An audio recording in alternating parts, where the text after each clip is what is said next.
बच्चों, आज अपन केमिस्ट्री के अंदर इलेक्ट्रॉनिक विन्यास स्टार्ट करेंगे, है ना। इलेक्ट्रॉनिक विन्यास क्या है, कैसे लिखा जाता है, क्यों लिखते हैं, क्यों जरूरत पड़ी, ये सब बातें आज अपन सीखेंगे। तो किसी भी तत्व का इलेक्ट्रॉनिक विन्यास क्या होता है, किस तत्व का लिखा जाता है। तो देखो, आवर्त सारणी के अंदर 118 तत्व है, ठीक है ना, भरे जाते हैं, जो कि 7 आवर्तों में भरे जाते हैं। उन सभी तत्वों के हम इलेक्ट्रॉनिक विन्यास लिख सकते हैं। अभी 118 के 18 तत्व खोजे जा चुके हैं, आपको पता होगा। उन 118 तत्वों तक के हम इलेक्ट्रॉनिक विन्यास लिख सकते हैं। इलेक्ट्रॉनिक विन्यास क्या होता है, कैसे लिखते हैं, तो बात करते हैं इलेक्ट्रॉनिक क्या है। इलेक्ट्रॉनिक विन्यास वास्तव में क्या है, तो किसी भी तत्व के विभिन्न उपकोषों में इलेक्ट्रॉन को भरना। अब ये उपकोष क्या है, तो देखो बच्चों, एस पी डी एफ, इसके बाद भी होते हैं जी एच आई, उनका कोई अपन को भी काम नहीं है। अपने लिए एस पी डी एफ यही उपकोष है, ये सारे क्या है, उपकोष है, ठीक है ना। अब इन उपकोषों में इलेक्ट्रॉन को भरना है। अब ये जो उपकोष है वो हर एक कोष के लिए अलग होते हैं। जैसे पहला कोष आ गया 1s आ गया, दूसरे के अंदर 1s2p आ गया, तीसरे के अंदर, चौथे के अंदर, पांचवे के अंदर, सबके आगे सिर्फ क्या है, यहाँ संख्या बदलेगी। जब संख्या बदलेगी मतलब वो कोष बदल गया। जैसे पेपर में लिखा 2s, लिख दिया 7s, तो है तो s उपकोष, लेकिन दोनों में अंतर क्या है, ये 2s का है, ये 7s का है, ठीक है ना। ऐसे ही कोई आ गया अपने पास में 3d आ गया, ये 4d आ गया। अब ये कौन सा है, d तीसरे कोष का, ये d कौन सा है, चौथे कोष का, ठीक है ना। तो अब इनमें इलेक्ट्रॉन भरने हैं, कैसे भरे, तो इलेक्ट्रॉन भरना क्या कहलाता है, इलेक्ट्रॉनिक विन्यास। तो वास्तव में इलेक्ट्रॉनिक विन्यास क्या है, तो आज हम जो टॉपिक पढ़ रहे हैं वो है इलेक्ट्रॉनिक विन्यास। इलेक्ट्रॉनिक विन्यास बच्चों, इलेक्ट्रॉनिक विन्यास क्या है, वास्तव में इसकी डेफिनेशन क्या आती है, ठीक है। किसी परमाणु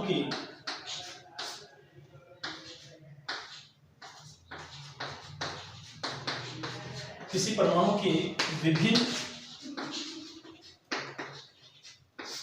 उपकोषों में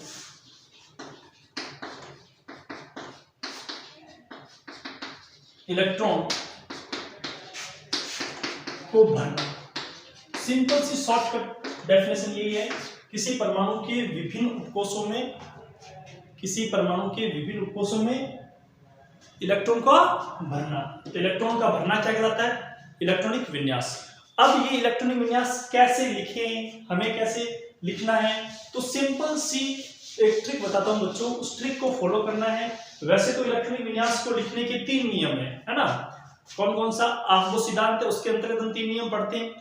हुंड की अधिकतम बहुलकता का नियम, पाउली का अपवर्जन नियम, और एक है n+l का नियम। हम अभी किसी भी नियम को नहीं पढ़ेंगे, कुछ नहीं पढ़ेंगे, बिना नियमों की सहायता, बिना नियमों की हेल्प लिए हुए हम सीधा इलेक्ट्रॉनिक विन्यास लिखना सीखेंगे। तो कैसे बच्चों लिखना है, तो सुनो, हम एक छोटी सी बात बताऊं आपको कि आवर्त सारणी आपको सबको पता है, आवर्त सारणी, क्योंकि इलेक्ट्रॉनिक विन्यास किसके लिए लिखा जा रहा है, आवर्त सारणी में जो तत्व है उनके लिए। तो आवर्त सारणी में कितने आवर्त है बच्चों, 7 आवर्त है, सबको पता है। आवर्त सारणी में जो सबसे आगे आता है वो आता है एस ब्लॉक। एस ब्लॉक से स्टार्ट होते हैं और लास्ट में आते हैं पी ब्लॉक तक। कौन से आते हैं, पी ब्लॉक तक, सबको पता है। और इनके बीच में कौन आते हैं, डी ब्लॉक तक। कौन आते हैं बच्चों, डी ब्लॉक तक। और जो डी ब्लॉक है वो आवर्त सारणी के अंदर चौथे आवर्त से स्टार्ट होता है। कहां से होता है, चौथे आवर्त से स्टार्ट होता है। ऐसे ही डी और एस ब्लॉक यहाँ आते हैं एफ ब्लॉक तक। एफ ब्लॉक तक तो कहां स्टार्ट होते हैं बच्चों, एफ ब्लॉक तक तो होते हैं छठे आवर्त से। कहां से होते हैं, छठे आवर्त से स्टार्ट होते हैं। तो एक छोटी सी झलक है, आवर्त सारणी के अंदर 7 आवर्त होते हैं। सबसे पहले आता है एस ब्लॉक और सबसे लास्ट में आते हैं पी ब्लॉक तत्व, ठीक है ना। और इनके बीच में आते हैं डी ब्लॉक तत्व और अलग से आवर्त सारणी में रखा जाता है नीचे एफ ब्लॉक तत्वों को, जो छठे आवर्त से स्टार्ट होते हैं। इतनी सी बात आपको ध्यान में रखनी है, पता भी है। तो अब मुझे इलेक्ट्रॉनिक विन्यास बनाना है, तो इलेक्ट्रॉनिक विन्यास बनाने के लिए बच्चों मुझे क्या करना पड़ेगा, जो किसी भी कोष के विभिन्न उपकोष है उन विभिन्न उपकोषों में इलेक्ट्रॉन को भरना है।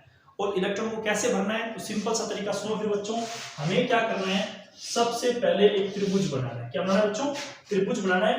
अब इस त्रिभुज के अंदर हमें 7 लाइनें खींचनी है। क्यों? जो ये आवर्त सारणी में कुल कितने आवर्त है? 7 आवर्त। इसलिए 1 2 3 4 5 ये 6 और एक और बना लेते हैं हम ये 7 लाइन। अब बच्चों ये 7 लाइनें आपने बना ली है, तो अब इनको क्रमांक भी देंगे, नंबरिंग भी देंगे। सबसे पहली लाइन 1 के बाद आगे लिख दो आप सीक्वेंस से 1 2 3 4 5 6 और 7। फिर इसी टाइप से पीछे लिख दो 2 3 4 5 6 7। अब बात सुनो बच्चों, क्या अब ये जो लाइनें बनाई है ये आवर्त को बता रही है, और आवर्त के साथ अपन अब देखते हैं कि नंबरिंग दे दिया 1 से लेकर 7, यहां भी 1 से 7। तो आगे आप क्या करोगे, आगे लिख दो SS, क्योंकि आवर्त सारणी में आगे आते हैं S ब्लॉक तक। तो इसलिए आगे आप क्या लिखोगे? S 1S से स्टार्ट करेंगे, 1S 2S 3S 4S 5S 6S और 7S। ये तो हो गया S। पीछे क्या आते हैं आवर्त सारणी की लास्ट में? आवर्त सारणी की लास्ट में कौन से तत्व आते हैं? P block. तो यहाँ आप क्या लिखोगे? P लिख दो, 2P 3P 4P 5P 6P और 7P। ठीक बच्चों, क्या क्या त्रिभुज बनाया, 7 लाइनें खींची, ऊपर टॉप से नंबरिंग कर दी 1 2 3 4 5 6 7 आगे, और ऐसे पीछे एक तो एक ही आएगा क्योंकि टॉप पर एक ही बार लिखना है, उसके बाद में 2 से आगे 7 और 2 से पीछे 7। आगे वालों को SS बोल दिया, पीछे वालों को PP बोल दिया। ठीक बच्चों, अब क्या करना है? अब हमें पता है कि डी ब्लॉक तत्व भी आते हैं आवर्त सारणी में। डी ब्लॉक कहाँ आते हैं बच्चों?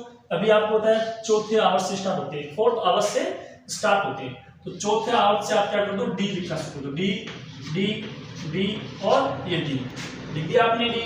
ठीक है बच्चों, अब जो डी ब्लॉक के तत्व है वो चौथे आवर्त से स्टार्ट होते हैं। तो डी कहां से आता है बच्चों? 3 से, 3D 4D 5D 6D। ठीक है, अब देखो अपने कहा एफ ब्लॉक भी तत्व है, एफ ब्लॉक कहां आते हैं?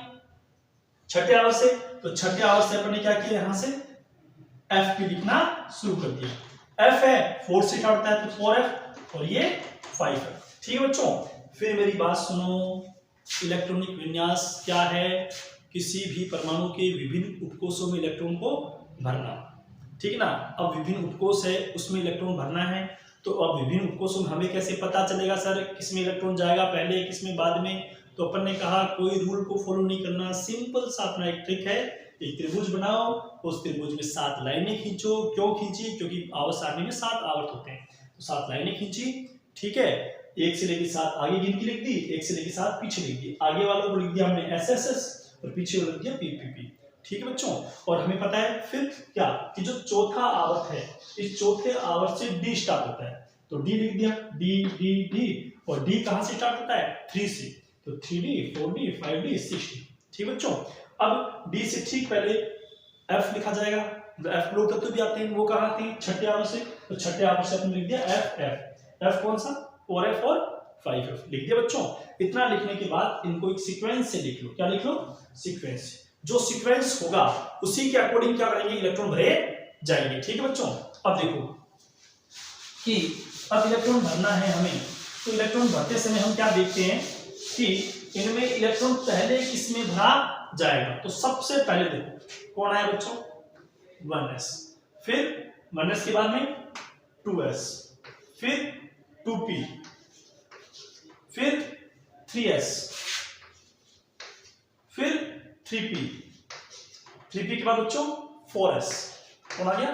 4s, 4s के बाद बच्चों 3d, 3d के बाद बच्चों 4p, 4p के बाद बच्चों 5s, 5s के बाद बच्चों 4d। अब देखो 4d के बाद बच्चों 5p, 5p के बाद बच्चों 6s, 6s के बाद 4f, 4f के बाद 5d, 5d के बाद बच्चों 6p, 6p के बाद बच्चों 7s, फिर 7s के बाद 5f, 6d और 7p। इस टाइप से देखो बच्चों क्या बन गया? इलेक्ट्रॉन भरने का क्रम बन गया। क्या बन गया? कि सबसे पहले इलेक्ट्रॉन किसमें जाएगा?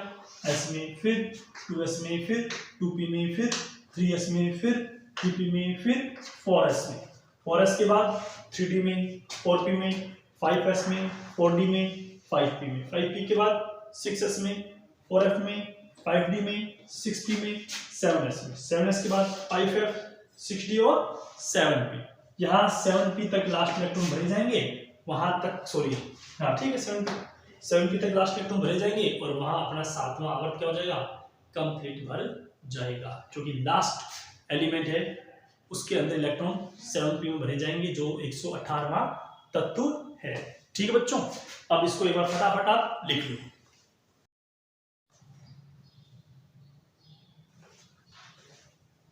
लिख लिया बच्चों इसको। अब देखो अब क्या है, इतना लिखने के बाद आप फिर देखो कि S के अंदर 2 इलेक्ट्रॉन भरे जाते हैं, P में अपने 6 इलेक्ट्रॉन भरते हैं, D में अधिकतम 10 इलेक्ट्रॉन भरते हैं, F में अधिकतम 14 इलेक्ट्रॉन भरे जाते हैं। ठीक है बच्चों, अब देखो अपन को इनमें इलेक्ट्रॉन भरेंगे तो क्या है 2s 1s2 है ना, 2s2 2p6 3s2 3p6 4s2। तो देखो बच्चों 4s2 तक की अपन एक सिंपल सी ट्रिक बताते हैं और आप देख भी लेना कि 4s2 तक। अब इसको लिख दिया अपन ने 5, इसको लिख दिया क्रॉस मल्टीप्लाई करें 4, तो कितने आ गए 20। तो मतलब 20 इलेक्ट्रॉन है, 20 इलेक्ट्रॉन है वो कहां तक भरे जाएंगे 4s तक। काउंट भी कर लो 2 4 10 12 6 18 18 2 20 इलेक्ट्रॉन। अब देखो अपन को पता है 30 इलेक्ट्रॉन कहां तक भरे जाएंगे, तो सीधा दिमाग में आना चाहिए 3D के अंदर आएंगे 30 इलेक्ट्रॉन, 10 से इतने नंबर दिए तो यहां तक भरे जाते हैं 30 इलेक्ट्रॉन। ठीक बच्चों, अब ऐसे आगे इलेक्ट्रॉन भरना शुरू करोगे तो अपने पास नेक्स्ट आता है 6s को देखो ऐसे, ये 5 और ये पीछे लिख दिया अपने क्रॉस 6, तो 56 इलेक्ट्रॉन कहां तक भरे जाएंगे 6s तक। और इसके बाद फिर कंटिन्यू चलता रहेगा। लास्ट में फिर देखो 7s तक आपको ट्रिक बताते हैं, ये s, इस s को बना दो 8 और ये लिख दिया 87 में 7s1 तक 87 इलेक्ट्रॉन भरे जाते हैं। ये सिंपल सा एक तरीका हो गया कि इलेक्ट्रॉन कहां तक भरे जाएंगे, कितने कितने। अब जस्ट दिमाग में आ गया अपने 20 इलेक्ट्रॉन भरने हैं तो फटाक से आना चाहिए 4s तक कितने जाएंगे 20। अब आ जाए कोई 56 इलेक्ट्रॉन है वो खाते जाएंगे 6s तक 87 7s तक। ये तो हो गया सिंपल सा एक त्रिभुज बना के इलेक्ट्रॉन का सीक्वेंस लिखने का तरीका। ठीक है, और आपको बता ही दिया s के अंदर कितने इलेक्ट्रॉन भरेंगे 2, p में 6, d में 10 और f में 14 इलेक्ट्रॉन। अब बच्चों एक सिंपल सी ट्रिक और है कि किसी उपकोष को भरने के बाद उसके बाद किसमें इलेक्ट्रॉन भरा जाएगा। तो वो मैं एक छोटी सी बात और लिख देता हूं आपको। देखो निम्नतर P के बाद इलेक्ट्रॉन, जब कभी भी कोई निम्नतर P भरोगे P उपकोष, उसके बाद इलेक्ट्रॉन किसमें जाएगा हमेशा उच्चतर S में जाएगा। हर P के बाद इलेक्ट्रॉन किसमें जाएगा उच्च S में जाएगा। ठीक बच्चों, देखो हम देख लेते हैं कैसे। ये भी एक सिंपल सा ट्रिक है जो हमें ध्यान रखनी है कि निम्नतर P के बाद इलेक्ट्रॉन उच्चतर S उपकोष में भरा जाएगा। ठीक है बच्चों, और फिर निम्नतर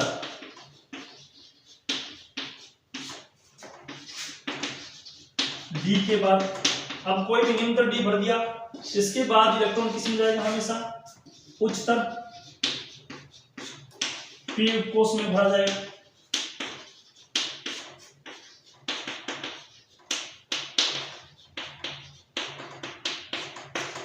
ठीक बच्चों, अब इसके बाद देखो निम्नतर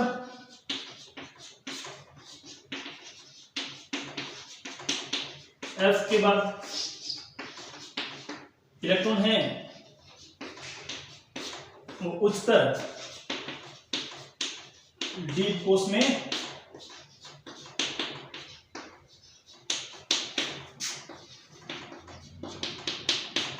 भरा जाएगा।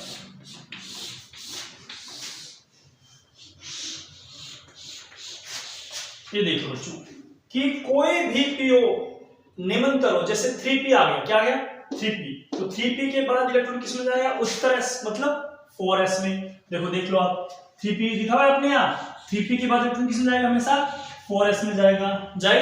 और फिर लिखा है निमंतर d के बाद किस में जाएगा, उच्चतर p में जाएगा। देखो 3d के बाद इलेक्ट्रॉन किस में जा रहा है, 4p में जा रहा है, नहीं जा रहा है, तो हर d के बाद उच्चतर p में जाएगा।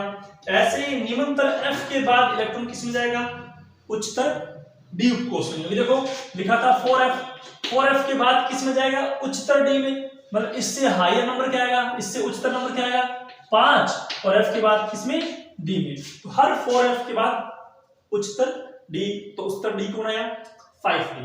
ठीक बच्चों, अब इसके साथ 3 पॉइंट के साथ में 2 पॉइंट और बताता हूं आपको, ठीक है ना, जो अलग से है, तो उनके लिए क्या देखते हैं बच्चों। अब 2 पॉइंट क्या बचे अपने पास में कि 4s और 5s के बाद इलेक्ट्रॉन है वो n-1 d में भरा जाएगा। ठीक है बच्चों,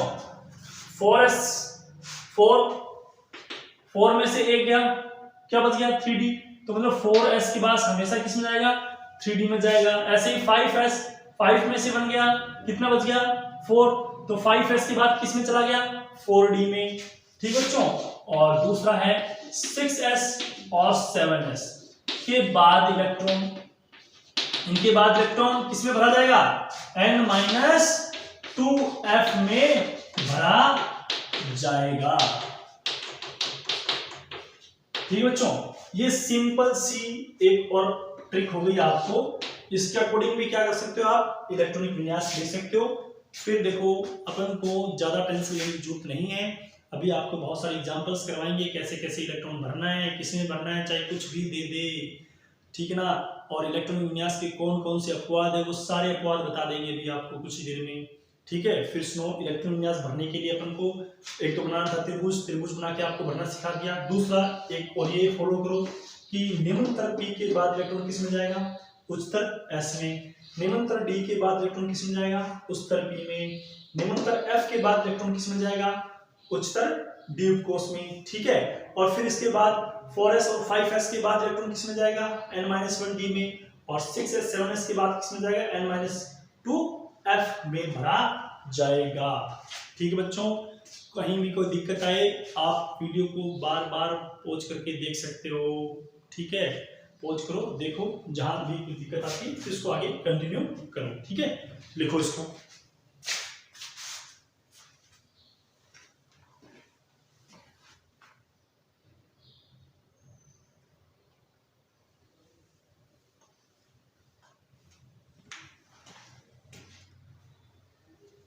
लिख लिया बच्चों। अब इसको जाकर रफ कर देते हैं, ठीक है ना। अब देखो ये सिंपल सी बात अभी आपको जो बताई, कई बार एग्जाम में छोटे क्वेश्चंस भी आते हैं, ठीक है ना, और डायरेक्टली पूछा आता है कि इसके बाद इलेक्ट्रॉन किस में भरा जाएगा, ठीक है ना। तो इलेक्ट्रॉन किस में भरा जाएगा, तो वो सारे क्वेश्चंस जो कि अपने पॉइंट लिखाए हैं, इन पॉइंटों के आधार पर कर सकते हैं। जैसे मैंने आपको पूछ लिया कि 6s के बाद इलेक्ट्रॉन किस में जाएगा, तो भी दिमाग में आपको लिखाया था कि 6s तो मतलब n-2f, तो n का वैल्यू कितना आ गया, ये n होता है, ठीक है ना। 6 - 2f तो क्या आ गया 4f में जाएगा, समझ गए ना। 6s के बाद किस में जाएगा, सीधा 4f में, जो कि हमें पता है। ऐसे ही आपको बोल दिया मैंने फटाक से 4d, तो 4d के बाद d के बाद हमेशा p में जाएगा, और वो p कौन सा होगा, उच्चतर p। यहाँ कौन सा है 4 है, तो यहाँ उच्चतर का मतलब हायर नंबर क्या आ गया 5p, समझे, किसमें गया 5p में। ऐसे ही कोई आ गया आपके पास में, मान लो आ गया 4p, तो मैंने कहा p के बाद उच्चतर s में, p के बाद किसमें जाएगा s में। उच्चतर का मतलब क्या हो गया 4 था, यहाँ क्या आ गया 5, ठीक है बच्चों। ये सिंपल सा ऐसे आपको पता है, ठीक है। अभी जो बताया, जो पॉइंट बताए, उन सभी पॉइंटों को पढ़ो, उन पॉइंटों के बेसिस पर क्या आप सीधा बता सकते हो कि इसके बाद इलेक्ट्रॉन किस में जाएगा, ठीक है बच्चों। अब हम बात करते हैं सिंपल इलेक्ट्रॉनिक विन्यास की। ठीक है बच्चों।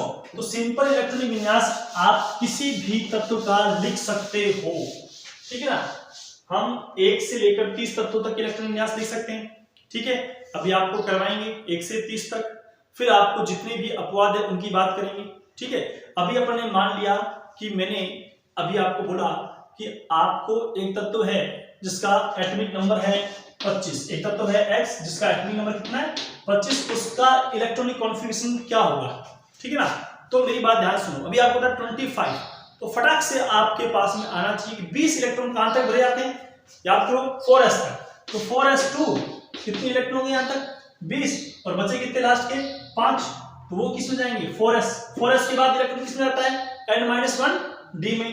तो 4s के बाद में क्या आ गया n-1d 3d, और d में कितने भरे जाते हैं बच्चों, कितने भरे जाते हैं 10, 20 कहां तक आ गए 20 इलेक्ट्रॉन तो यहां तक आ गए, कहां तक 4s तक, बचे कितने 5, तो 5 इलेक्ट्रॉन किसमें भर दिया आपने ऐसे। तो ये शॉर्टकट लास्ट इलेक्ट्रॉनिक कॉन्फ़िगरेशन है आउटर मोस्ट शेल का, उसको लिखने के तरीके होते हैं कि लास्ट कैसे लिखा जाता है, ठीक है। पर अपन अभी एक सीक्वेंस से करते हैं 1 से लेकर 30 तत्वों तक के इलेक्ट्रॉनिक विन्यास कैसे लिखे जाते हैं, ठीक बच्चों। इसको कर देते हैं अपन रफ। अब देखो सबसे पहले बात करें अपन हाइड्रोजन की। हाइड्रोजन का एटॉमिक नंबर कितना होता है 1। किसी भी परमाणु का जितना परमाणु क्रमांक होता है उसमें उतने ही इलेक्ट्रॉन भरे जाते हैं। हाइड्रोजन का परमाणु क्रमांक क्या है पहला 1, तो एक इलेक्ट्रॉन भरना है, तो सबसे पहले इलेक्ट्रॉन किसमें जाएगा 1s में। s में कितने भरे जाते हैं 2। हाइड्रोजन का परमाणु क्रमांक कितना है 1, हाइड्रोजन के पास इलेक्ट्रॉन कितना है 1, s में कितना लिखेंगे बच्चों 1 लिखेंगे 1s1। अब बात करते हैं नेक्स्ट हीलियम की।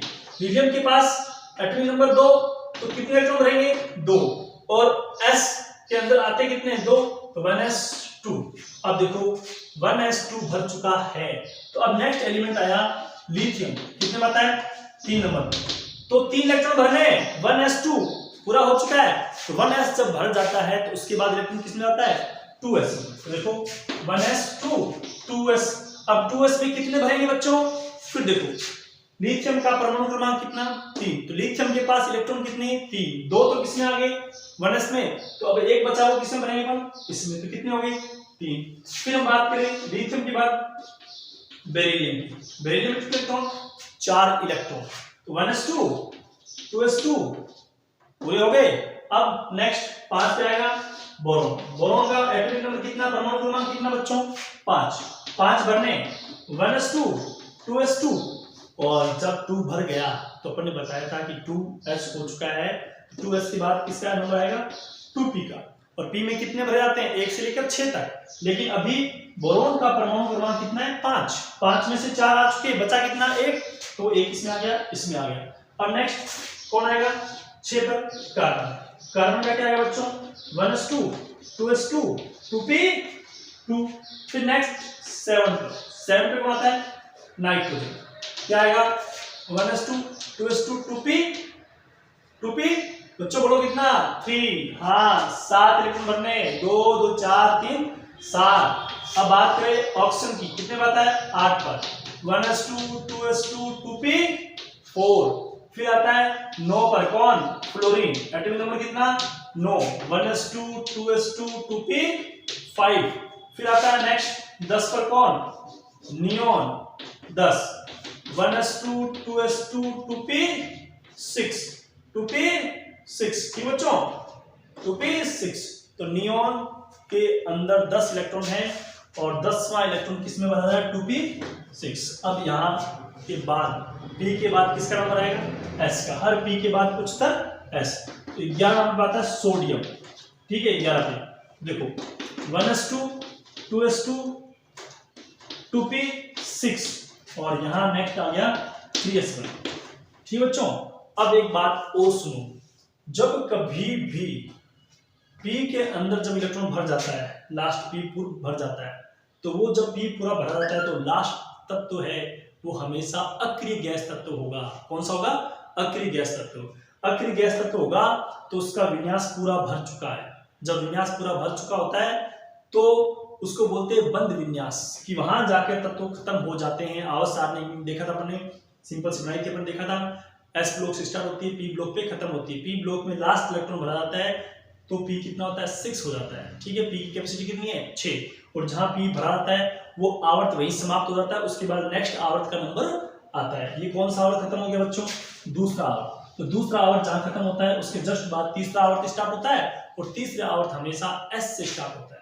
तो 2p6 के बाद जब सोडियम में इलेक्ट्रॉन जाएगा 11 तो किसमें जाएगा 3s1 में। तो इस 10 इलेक्ट्रॉन वाले विन्यास की जगह में एक सिंबल के तौर पर नियोन को लिख सकता हूं कि 10 इलेक्ट्रॉन है वो नियोन तक आ चुके हैं, तो यहां तक का जो कॉन्फ़िगरेशन है वो नियोन के जैसा ही है, तो इसलिए इसको ऐसा लिखा जाता है। और इसके बाद कौन बच गया 3s1। तो इस इलेक्ट्रॉनिक कॉन्फ़िगरेशन को शॉर्टकट में ऐसे लिखाता है, जो आउटर मोस्ट सेल के इलेक्ट्रॉनिक कॉन्फ़िगरेशन को बताता है, बाह्यतम कोश के इलेक्ट्रॉनिक विन्यास को बताता है कि सोडियम है वो 11 पे है, 10 इलेक्ट्रॉन नियोन की जैसे ही भरे गए हैं, और 11वां इलेक्ट्रॉन है वो किसमें गया है 3s1 में। ये तो 11। अब 12 पे कौन आता है, और बच्चों 12 बता मैग्नीशियम। तो मैग्नीशियम कितना है 12, फिर वही 1s2 2s2 2p6 3s2, क्योंकि 3 में 2 भरे जाएंगे। आगे वाला कौन सा विन्यास है नियोन का, तो इसको भी हम ऐसे लिख सकते हैं नियोन और 3s2। ठीक बच्चों, अब इसके बाद हम बात करेंगे किसकी, मैग्नीशियम के बाद 13 नंबर पे कौन आता है एल्यूमिनियम। कौन आता है बच्चों एल्यूमिनियम। हम बात करेंगे नेक्स्ट एल्यूमिनियम। एल्यूमिनियम कितना है बच्चों 13 electron 1s2 2s2 2p6 3s2। अब 3s2 के लिए कितना आ गया 12, तो 3s के बाद 3p में इलेक्ट्रॉन किसमें आएगा 1। ठीक है ना। फिर silicon 1s2 2s2 2p6 3s2 3p2। फिर next phosphorus 1s2 2s2 2p6 3s2 3p3। फिर नेक्स्ट फास्फोरस के बाद सल्फर 16 पे 1s2 2s2 2p6 3s2 3p4। और फिर इसके बाद क्लोरीन 17 पर 1s2 2s2 2p6 3s2 3p5। और फिर 18 नंबर पे कौन आता है बच्चों ऑर्गन। कौन आता है ऑर्गन। 18 इलेक्ट्रॉन रहते हैं 1s2 2s2 2p6 3s2 3p6। अब देखो एक बार फिर P में इलेक्ट्रॉन फुल भर चुके हैं, मतलब जब P में इलेक्ट्रॉन फुल भर जाते हैं पूरा P उपकोष भर जाता है, तो वो तत्व कौन सा होता है अक्रिय गैस तत्व। इसका मतलब ऑर्गन है वो एक अक्रिय गैस तत्व है जहां पर इलेक्ट्रॉनिक विन्यास खत्म हो चुका है। ठीक है ना। अब वापस एक नया आवर्त स्टार्ट होगा। तो 3p भर चुका है, तो 3p के बाद किस में जाएगा इलेक्ट्रॉन 4s में। किस में जाएगा 4s में, क्योंकि तीसरा आवर्त भर चुका है। अभी आपको लिखा था मैंने हर p के बाद इलेक्ट्रॉन हमेशा उच्चतर s में जाता है। तो 3p के बाद किसका नंबर आएगा उच्चतर s का आएगा। ठीक है, और उच्चतर s तो लिखो नेक्स्ट। ठीक बच्चों, इतना समझ आ रहा है सबको। आराम से कहीं भी कोई दिक्कत आए वहां वीडियो को रोक कर पॉज कर आराम से आप नेक्स्ट देख सकते हैं। ऑर्गन के बाद नेक्स्ट 19 नंबर पर आता है पोटेशियम। तो इलेक्ट्रॉनिक विन्यास लिखना है 1s2 2s2 2p6 3s2 3p6 और 4s1। अब बच्चों देखो कि यहां तक का जो इलेक्ट्रॉनिक कॉन्फ़िगरेशन है वो किसके समान है ऑर्गन के। ऑर्गन कितने होता है 18 पर, उसको ऐसे लिख सकता हूं मैं ऑर्गन 18 और 4s1। मतलब पोटेशियम के इलेक्ट्रॉनिक कॉन्फ़िगरेशन को इस टाइप से लिखा जा सकता है। फिर आता है अपने पास कैल्शियम कितने होता है 20 पर 1s2 2s2 2p6 3s2 3p6 4s2। ठीक है बच्चों, और यहां तक का कॉन्फिडेंस किसका है ऑर्गन का। तो यहां लिखता हूं ऑर्गन 18 4s2। ठीक है बच्चों, ये कैल्शियम का। अब अपन ने अभी आपको बताया था 4s और 5s के बाद इलेक्ट्रॉन किस में जाएगा n-1 d में। वो d में कितने जाते हैं 1 से लेके 10 तक।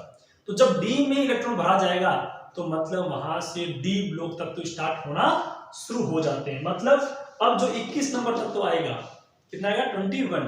उसमें इलेक्ट्रॉन कहाँ जाएगा 4s के बाद डी में, कौन सा डी 3d, 3d में इलेक्ट्रॉन जा रहा है, इसका मतलब कि 21वां जो तत्व है वो डी ब्लॉक का तत्व है और उसमें डी कोष में इलेक्ट्रॉन भरा जाएगा। और डी में कितने भरे जाते हैं 10, 21 से आगे 10 भरते हैं, जब कितना आ गया 30, तो मतलब 21 से लेकर 30 तक के जो तत्व है वो सारे डी ब्लॉक के तत्व है, उनमें कंटिन्यू इलेक्ट्रॉन किसमें भरा जाएगा बच्चों डी में, d1 d2 d3 d4 ऐसे करके भरता चला जाएगा। ठीक है बच्चों, अब देखो इसके बाद हम लिखते हैं नेक्स्ट 21 नंबर तत्व से स्टार्ट करते हैं। ठीक है ना, यहां तक तो बात समझ आई सबको, कोई दिक्कत नहीं है ना। ठीक है, अब यहाँ 21 नंबर तक तो बता चुके हैं कि 21 नंबर जो एलिमेंट है उस 21 एलिमेंट के अंदर इलेक्ट्रॉन जाएगा, वो जाएगा 3d1 में, और जब इलेक्ट्रॉन 3d1 में जाएगा तो d में जा रहा है, इससे हमें पता चल रहा है कि जो तत्व है वो कौन सा है, डी ब्लॉक का तत्व है। तो देखो बच्चों 21 नंबर आता है स्कैंडियम, कौन आता है बच्चों स्कैंडियम। अब देखो 21 नंबर स्कैंडियम आ रहा है और यहां हम इलेक्ट्रॉन लिखना चाहें 1s2 2s2 2p6 3s2 3p6 4s2 के अंदर इलेक्ट्रॉन आ रहा है, इसके बाद आ रहा है 3d1 में। तो बच्चों ये तो है इलेक्ट्रॉन भरने का क्रम, क्या है इलेक्ट्रॉन भरने का क्रम। अब इस इलेक्ट्रॉन भरने के क्रम के अकॉर्डिंग देखो कि 4s में 3d से पहले इलेक्ट्रॉन आ रहा है और आना भी चाहिए, क्योंकि इलेक्ट्रॉन भरने का क्रम है वही क्या होता है इलेक्ट्रॉनिक विन्यास, तो ये इलेक्ट्रॉनिक विन्यास लिखने का क्रम है। ठीक है ना, अब इसको सुव्यवस्थित करके वापस रिटर्न किया जाता है, लिखा जाता है, क्यों, क्योंकि समान कोष के विभिन्न उपकोषों को पास पास रखा जाता है।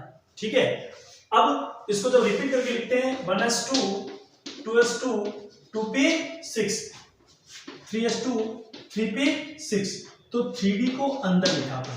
ठीक है, क्योंकि 3 नंबर कोष का ही ये सदस्य है 3s 3p 3d। अब इसके बाद बाहर कौन आ गया 4s, कौन आ गया बच्चों 4s2, ये बाह्यतम कोष है, इलेक्ट्रॉन इसमें पहले भरा गया। क्यों भरा गया, इसका रीजन होता है कि इलेक्ट्रॉन भरते समय हम ऊर्जा को देखते हैं, जिसकी ऊर्जा कम होती है पहले इलेक्ट्रॉन उसमें भरा जाता है। ठीक है ना, तो 3d और 4s में से ऊर्जा कम किसकी होती है 4s की, इसलिए इलेक्ट्रॉन किसमें आया पहले 4s में।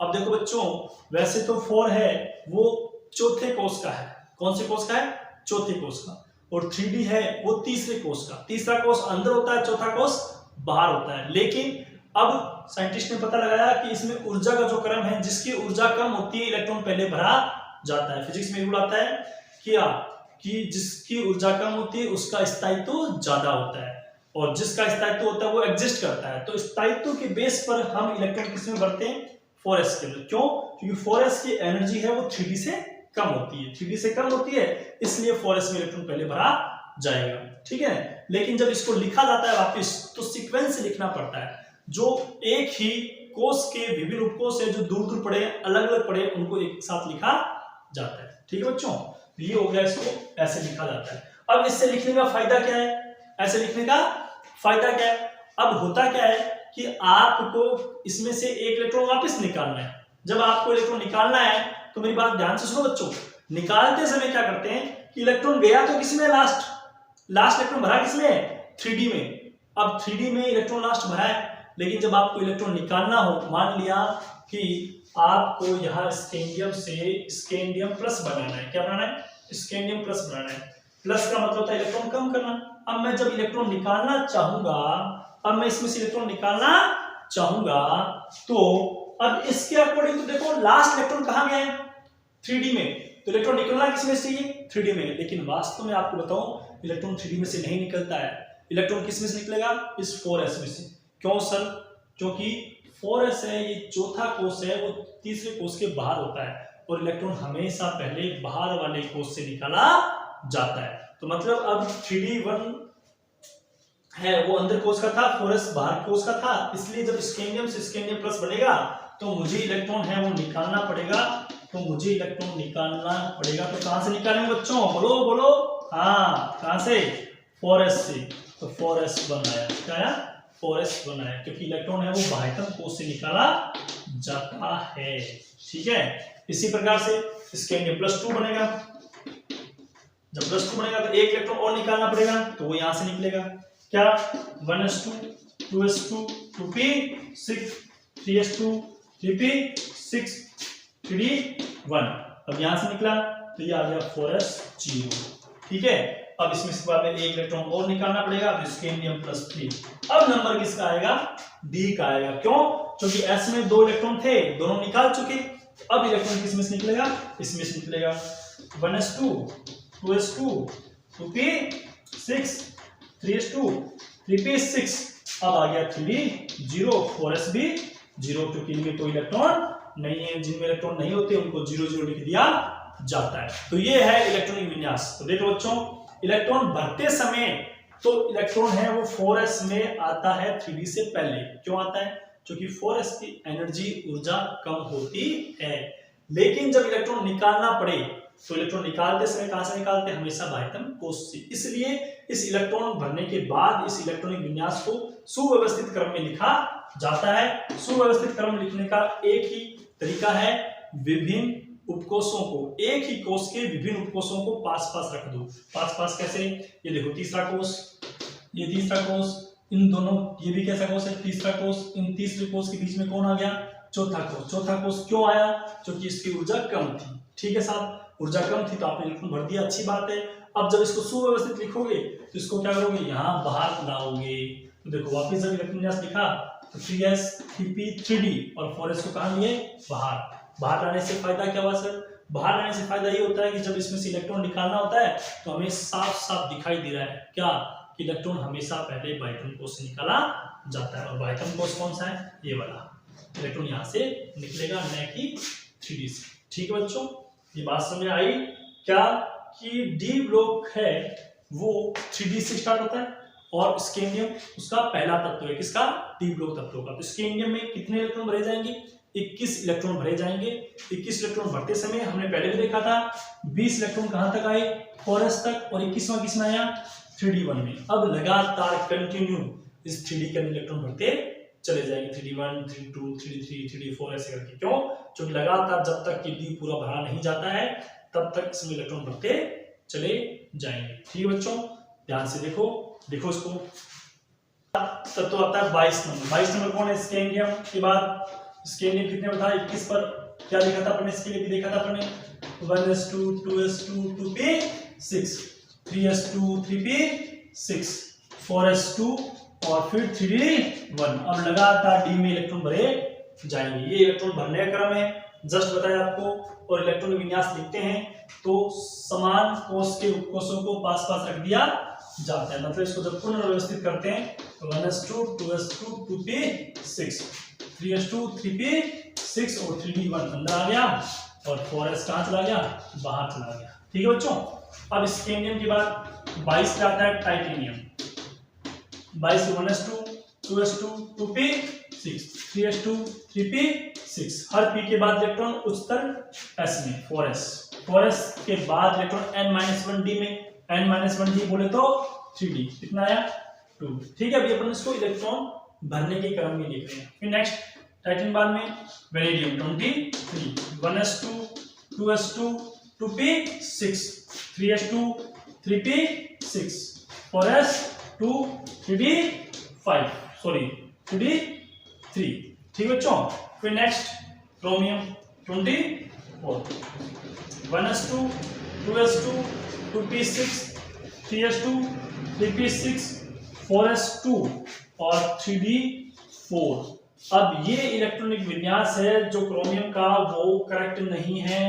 क्या नहीं है, सही नहीं है, सही नहीं है, मतलब दिक्कत है, मतलब ये होना चाहिए था, ये नहीं है। इसका मतलब कहीं ना कहीं इसके इलेक्ट्रॉनिक विन्यास में कुछ गड़बड़ है। और कहीं भी किसी भी तत्व के जिस क्रम में इलेक्ट्रॉन भर रहे हैं, भरने के बावजूद वो सही नहीं माना जाता, कुछ गड़बड़ होती है, तो उस तत्व के इलेक्ट्रॉनिक विन्यास को बोलते हैं, ये इलेक्ट्रॉनिक विन्यास के लिखने के या इलेक्ट्रॉन भरने के क्रम का अपवाद है। मतलब क्रोमियम है वो इलेक्ट्रॉनिक विन्यास का क्या हो गया बच्चों, अपवाद हो गया। ठीक है ना, अपवाद क्यों है तो इसको हम देखते हैं। लिखो इसको और राइट क्रॉस लगा दो। लिख लिया? तो ये सही नहीं है, क्यों नहीं है तो देखो, एक आता है अर्ध भरे और पूर्ण भरे उपकोष है, वो अन्य की तुलना में ज्यादा स्थायी होते हैं। ठीक है ना, अर्ध भरा उपकोष है अन्य की तुलना में ज्यादा स्थायी होता है। ठीक है ना, ये बात, ये छोटा सा इसकी स्टेबिलिटी को समझाने का या इसके इलेक्ट्रॉनिक विन्यास को समझाने का तरीका है। सब पर ये बातें लागू हो जरूरी नहीं है, क्योंकि अलग अलग तत्वों के जो इलेक्ट्रॉनिक विन्यास लिखेंगे उनमें कई सारे अपवाद आएंगे। उन अपवाद का रीजन एक नहीं है, बहुत सारे हैं। उन सभी रीजंस को साइंटिस्ट ने देखकर प्रूफ कर कर उनको सही किया। ठीक है ना, सभी अपवादों के लिए एक ही बात लागू हो कोई जरूरी नहीं है। ठीक है ना, हर किसी का रीजन अपना अपना अलग अलग। लेकिन यहाँ हम बात करें तो जो डी है, देखो बच्चों, डी के अंदर 5 इलेक्ट्रॉन और डी के अंदर 10 इलेक्ट्रॉन, तो 10 इलेक्ट्रॉन वाला विन्यास तो कहलाता है पूर्ण भरा विन्यास। क्या कहलाता है?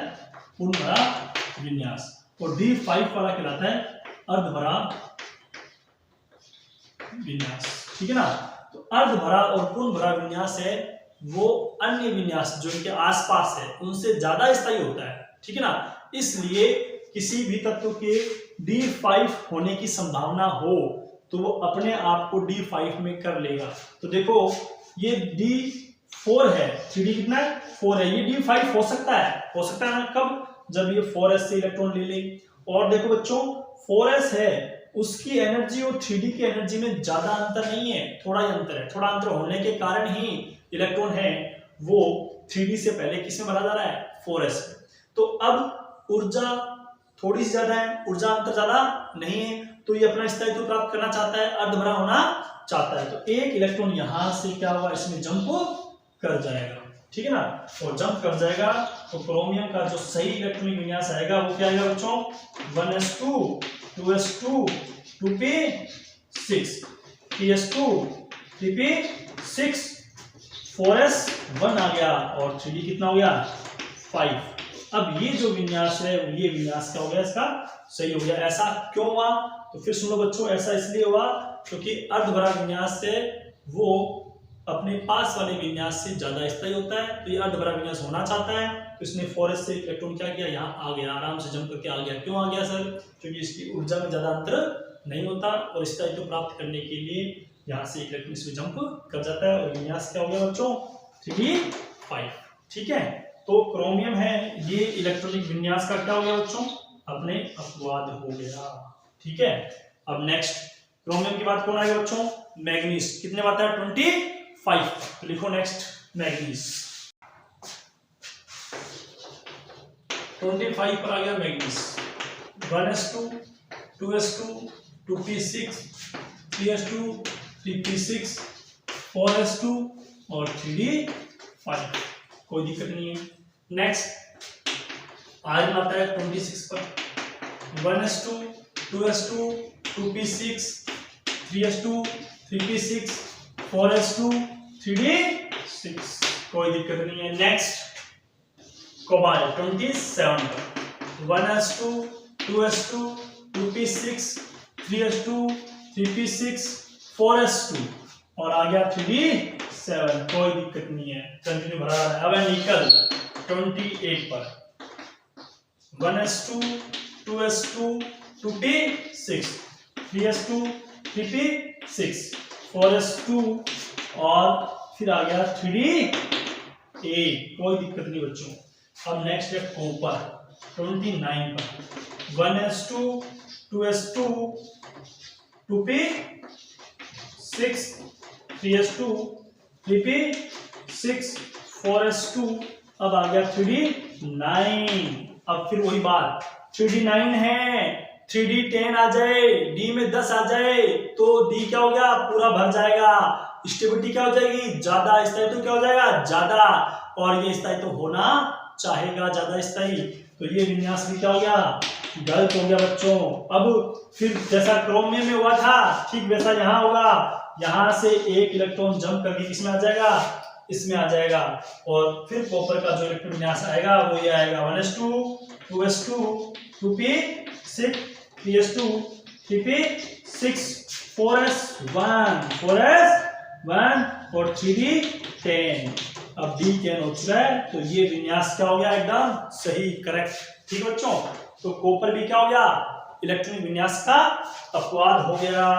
ठीक है, ये 29 नंबर पर आ गया। 24 पर क्रोमियम था, वो भी एक्सेप्शन था, अपवाद था। 29 पर कॉपर है, ये भी अपवाद है। क्रोमियम क्यों था, क्योंकि क्रोमियम में D4 था, अर्ध भरा होना चाहता था, D5 हो गया।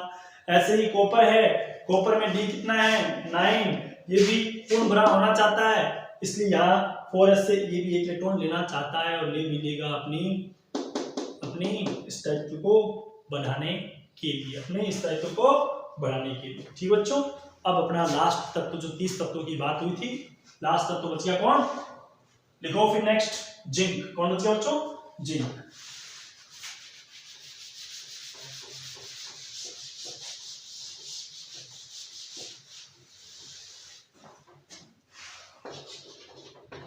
आ गया zinc. 1s2 2s2 2p6 3s2 3p6, फिर आ गया बच्चों क्या 4s2 और लास्ट आ गया 3d10। ठीक बच्चों, ये हो गए 30 तत्व।